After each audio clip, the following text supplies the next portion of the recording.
Hello, everyone. Thanks for tuning back in once again to the Queen Ahmadiyyah Shakur TV show. I'm your host, Queen Ahmadiyyah Shakur. So as you're coming in, please feel free to go ahead and subscribe to the channel if you haven't done so already. Be sure to click that notification bell and click the word all so that you're notified each time the Queen Goddess goes live. Also, don't forget to make sure you follow me on Instagram at Queen Ahmadiyyah Shakur. You can follow the Queen Ahmadiyyah Shakur fan page, and you can also follow me on Twitter at DGoddess27. Now, let's get into this story about a one-hitter quitter, honey. Okay, so Tampa, again, in Florida with the nefariousness. Yes, here we go again, right? Another story. Now, Tampa Dunkin donut case. A racial slur, a fatal punch, and 2 years of house arrest.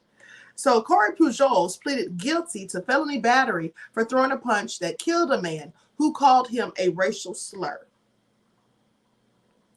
And so one afternoon last May, an irate customer walked into a Tampa Dunkin' Donut shop and began to scream complaints of the poor service. Now, a Dunkin' employee by the name of Corey Pujols asked Vonell Cook to leave.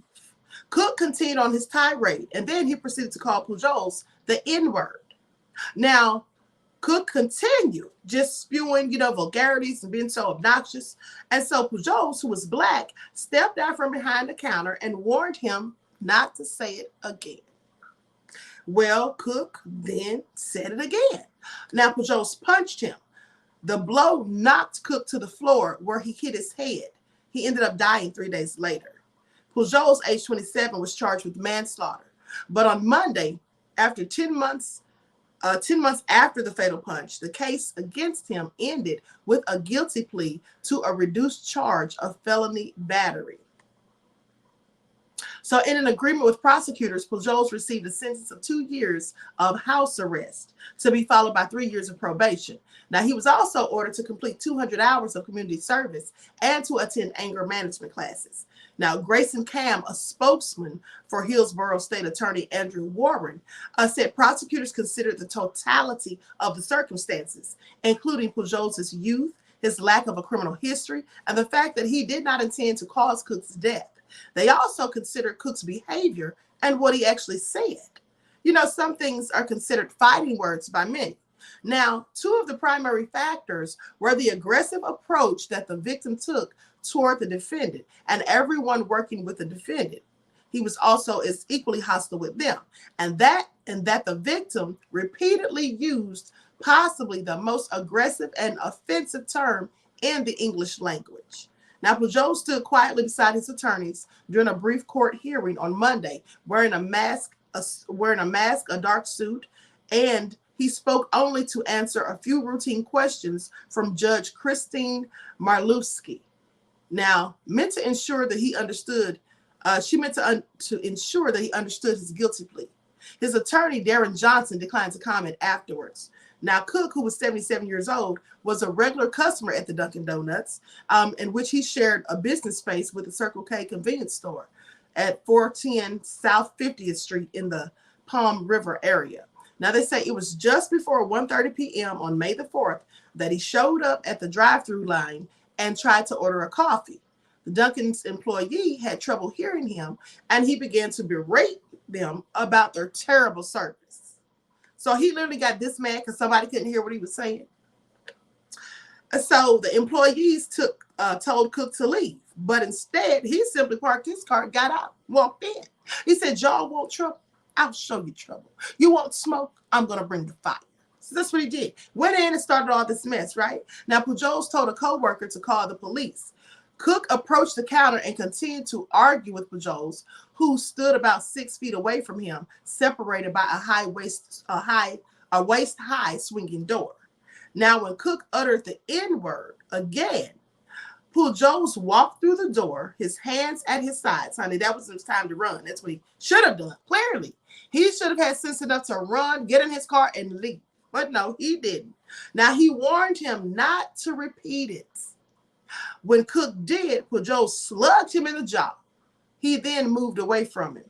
Now, no one from Cook's family spoke about the hearing on Monday. Because they probably know he's just a racist devil. He's probably been that way all his life.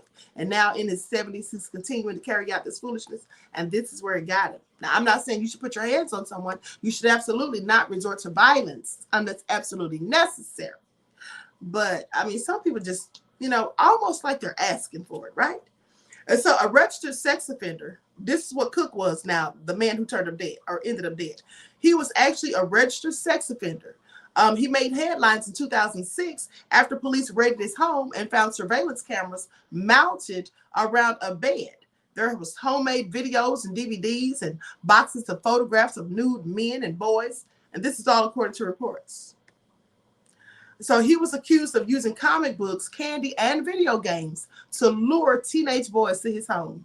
He used the boys to create pornographic videos, including one in which he recorded himself performing sex acts on a 16-year-old boy. So sick and disgusting. Clearly a freak and a pervert. Now, Cook served prison time and was released in 2011.